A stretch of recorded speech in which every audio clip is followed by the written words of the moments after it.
రండి ఈరోజు ఒక అద్భుతమైన చారిత్రక గాథ గురించి తెలుసుకుందాం. ఒక రాజు ఇచ్చిన మాట, ఒక సేవకుడు చూపిన భక్తి, అధికారం కంటే బాధ్యతే గొప్పదని నిరూపించిన కథ ఇది. దీన్ని కేవలం ఒక కథలా కాకుండా అసలైన నాయకత్వం అంటే ఏంటో చెప్పే ఒక పాఠంలా చూద్దాం. ఈ కథ మొత్తం మనల్ని ఒకే ఒక ప్రశ్న అడుగుతుంది. అసలు నాయకత్వం అంటే ఏంటి? అది మనం ధరించే కిరీటంలో ఉంటుందా, లేక ఆ కిరీటాన్ని నిలబెట్టడానికి చేసే త్యాగంలో ఉంటుందా? ఆ సమాధానం ఈ కథలోనే ఉంది. పదండి, మన ప్రయాణం మొదలు పెడదాం. కాలంలో వెనక్కి వెళ్దాం. 16వ శతాబ్దం. విజయనగర సామ్రాజ్యం ఒక స్వర్ణయుగంలో ఉన్న రోజులవి. ఆ మహాసామ్రాజ్యానికి చక్రవర్తి శ్రీకృష్ణదేవరాయలు. ఆయన దినచర్యలో ఒక ముఖ్యమైన నియమంతో మన కథ మొదలవుతుంది.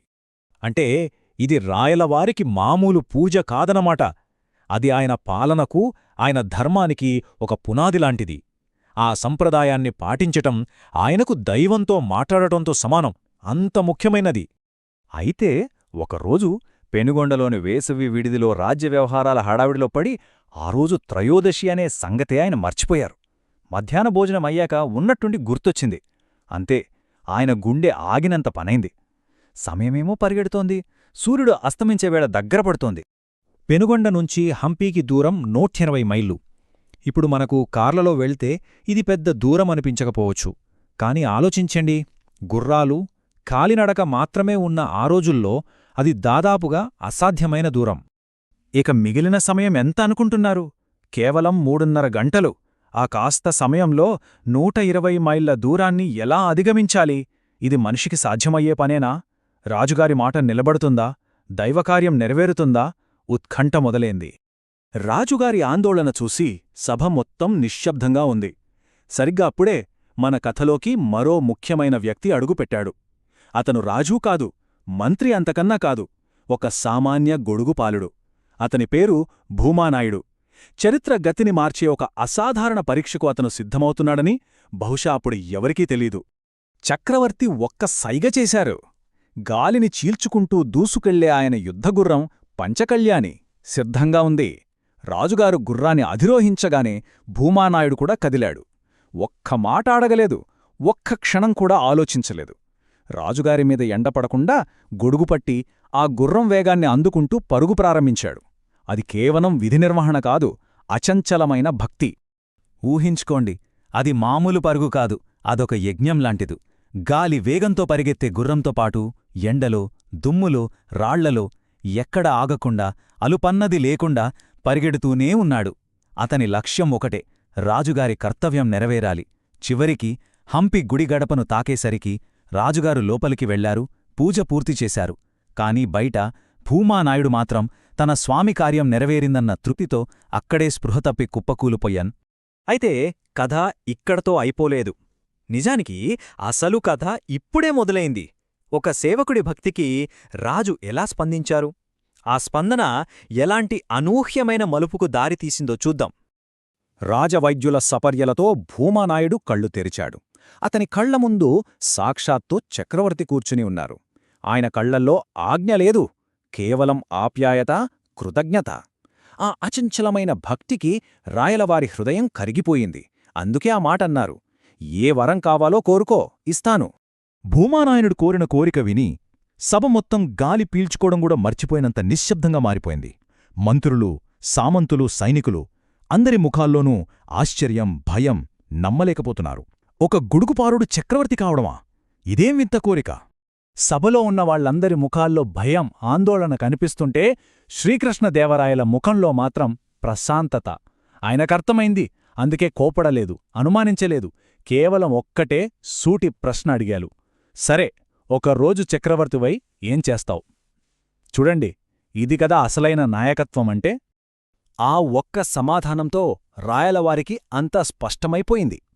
భూమానాయుడికి కావాల్సింది అధికారం కాదు, పగ తీర్చుకోవడమూ కాదు, కేవలం దానం చేసే అవకాశం. ఆ నిస్వార్థమైన కోరికలోని స్వచ్ఛతను రాజుగారు గుర్తించారు.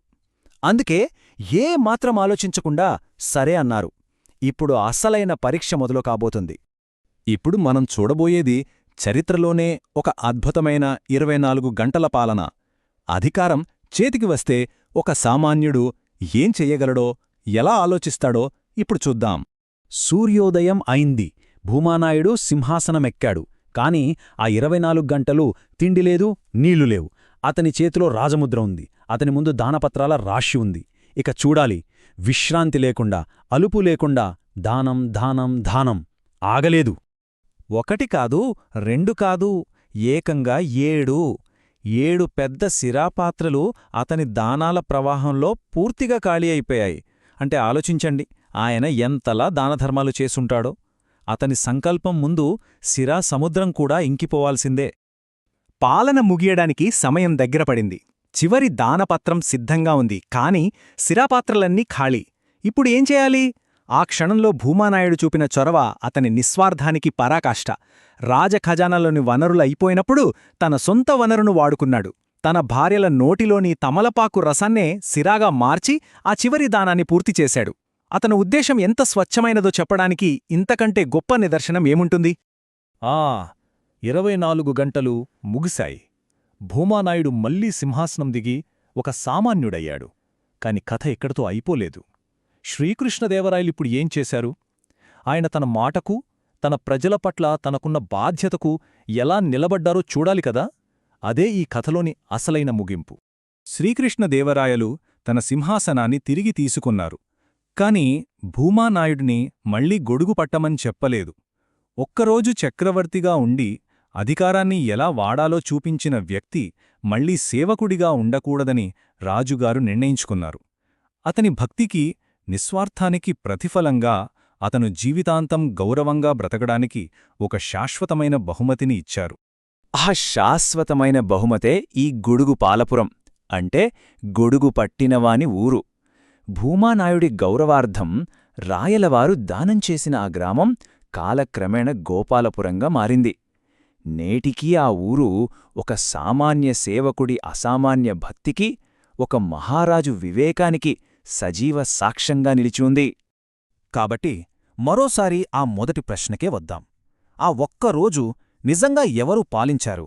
కిరీటాన్ని దానమిచ్చిన శ్రీకృష్ణదేవరాయలా, లేక ఆ కిరీటంతో ఏం చేయాలో ప్రపంచానికి చేసి చూపించిన భూమానాయుడా? ఈ ప్రశ్నకు సమాధానం మీ ఆలోచనలకే వదిలేస్తున్నాం.